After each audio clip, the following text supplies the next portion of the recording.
Hello guys, welcome to once again on my YouTube channel. चलिए आज हम लोग अपना स्टार्ट करते हैं super profit method part 1 valuation of goodwill का दूसरा मेथड। इससे पहले हम लोग एवरेज प्रॉफिट मेथड को पढ़ चुके हैं। तो चलिए सबसे पहले मैं आपको इसका फॉर्मूला नोट करा दूं कि इस फॉर्मूले से सुपर प्रॉफिट मेथड से हम लोग गुडविल कैसे निकालते हैं। तो हम लोग गुडविल निकालते हैं super profit into number of purchasing year. ठीक, नंबर ऑफ परचेजिंग ईयर आपको पता है, आप एवरेज प्रॉफिट के पार्ट 1 से सीख चुके हैं। ठीक है, अब बात आती है कि सुपर प्रॉफिट मिल जाए, ये तो ऑलरेडी क्वेश्चन में गिवन होगा। तो देखिए सुपर प्रॉफिट कैसे निकलेगा। तो आपका जो सुपर प्रॉफिट निकलेगा वो निकलेगा एवरेज प्रॉफिट। सो स्टूडेंट, आपको एवरेज प्रॉफिट से आप you are know very well. ठीक है, average profit minus normal profit. ठीक, मैम एवरेज प्रॉफिट तो आपने निकालना बता चुकी हैं पार्ट 1 में। एवरेज प्रॉफिट से सारे प्रॉफिट को ऐड करो, divide by number of year. ये नॉर्मल प्रॉफिट क्या है एग्जैक्टली तो चलिए नॉर्मल प्रॉफिट की अगर बात करें तो आपका जो नॉर्मल प्रॉफिट होता है वो आपका निकल के आएगा। सबसे पहले आप लिख देंगे कैपिटल एम्प्लॉयड। ठीक, अभी मैं सारी चीजें आपको डिस्कस करती हूँ। Capital employed into normal rate of return divide by 100। ठीक है, आप देखिए सबसे पहले गुडविल की कैसे निकलेगी, super profit into number of purchasing year. मतलब सबसे पहले हमें क्या फाइंड आउट करना है, सुपर प्रॉफिट। सुपर प्रॉफिट को कहां से फाइंड आउट करके लाएंगे आप एवरेज प्रॉफिट हम निकाल लेंगे माइनस नॉर्मल प्रॉफिट। अब नॉर्मल प्रॉफिट मिल जाए तो नॉर्मल प्रॉफिट का फॉर्मूला होता है कैपिटल एम्प्लॉयड। अब कैपिटल एम्प्लॉयड क्या होती है, कैपिटल एम्प्लॉयड वो होती है जो एक बिजनेसमैन बिजनेस में कैपिटल इन्वेस्ट करता है। ठीक है, एक desired rate of return profit पाने के लिए। जैसे सपोज दैट मैं अगर आज की डेट में अपना बिजनेस स्टार्ट कर रही हूँ तो मैंने बिजनेस में 5 लाख रुपए लगाए। ठीक, और मैं 5 लाख रुपए लगा के उस पर मैं 10% का प्रॉफिट चाहती हूँ। That is my normal rate of return. तो 5 लाख कैपिटल एम्प्लॉयड और जितना प्रॉफिट आप चाहते हैं उसके ऊपर इंटरेस्ट, वो क्या है, नॉर्मल रेट ऑफ रिटर्न। ठीक है, तो इसे हम लोग क्या बोलते हैं, नॉर्मल प्रॉफिट को एस्टिमेटेड प्रॉफिट भी बोलते हैं। ठीक, तो चलिए फॉर्मूला आपने नोट कर लिया। चले मैं आपको डीके गोयल की बुक से सुपर प्रॉफिट के नीचे ठीक पहला वाला क्वेश्चन करवाने जा रही हूँ। चलिए स्टार्ट करते हैं।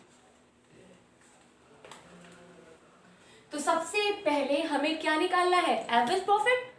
तो देखिए मेरी बुक में क्वेश्चन नंबर दे रखा है 9। तो चलिए सबसे पहले मैं प्रॉफिट लिखती हूँ। तो सबसे पहले मैं निकालती हूँ उसमें एवरेज प्रॉफिट।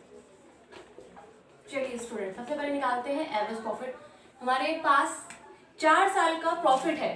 पहला प्रॉफिट है 56,000, फिर हमारे पास है 64,000। ठीक है, फिर हमारे पास है 60,000।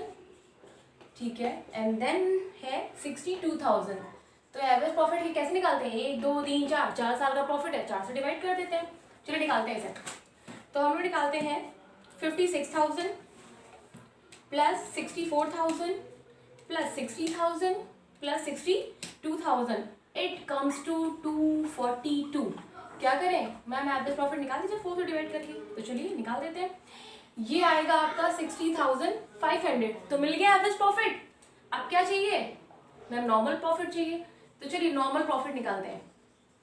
नॉर्मल प्रॉफिट कैसे निकलेगा, अभी फॉर्मूले में देखा है कि जितनी कैपिटल इन्वेस्ट करते हैं और उस पर जो नॉर्मल रेट ऑफ रिटर्न होता है उसको अप्लाई कर देते हैं। तो देखिए इस क्वेश्चन में the capital investment in the firm throughout the above mention period has been 3 lakh. तो जो कैपिटल कितनी इन्वेस्ट हुई है, 3 लाख की कैपिटल इन्वेस्ट हुई है। ठीक है, Having regard to the risk involved, 50% is considered to be a fair return on the capital।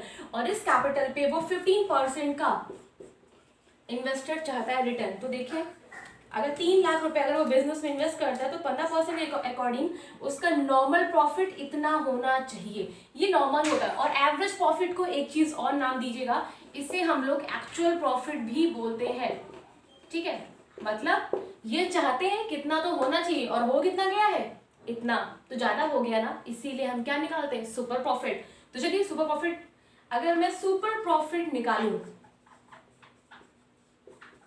तो सुपर प्रॉफिट बराबर क्या होता है मैम, एक्चुअल प्रॉफिट, एक्चुअल या average profit minus normal profit. तो देखिए लगाया था 3 लाख, 15% चाह रहे थे तो 45 मिलता, बट एक्चुअली मिल कितना गया 60,500। तो ये रहा मेरा actual profit minus normal profit 45,000। तो भैया बता दो सुपर प्रॉफिट कितना मिला? 60,500 में से लेस कर देते हैं हम लोग 45,000। तो सुपर प्रॉफिट हमारी फर्म को हुआ है 15,500 का। ठीक है, अब इससे गुडविल कैसे निकलेगी? तो चलिए गुडविल का फॉर्मूला लगाते हैं। तो अगर मैं अपनी गुडविल की बात करूं तो मैंने अभी भी बताया कि सुपर प्रॉफिट से जो गुडविल निकलती है उसका फॉर्मूला होता है super profit into number of purchasing year. तो सुपर प्रॉफिट निकाल चुके हैं 15,500 और नंबर ऑफ परचेजिंग ईयर इसमें दे रखा है कि calculate the value of goodwill on the basis of 3 years purchase. 3 साल के परचेज के बराबर है ये गुडविल। तो 15,500 इंटू 3, तुम्हारी गुडविल कितनी आ गई?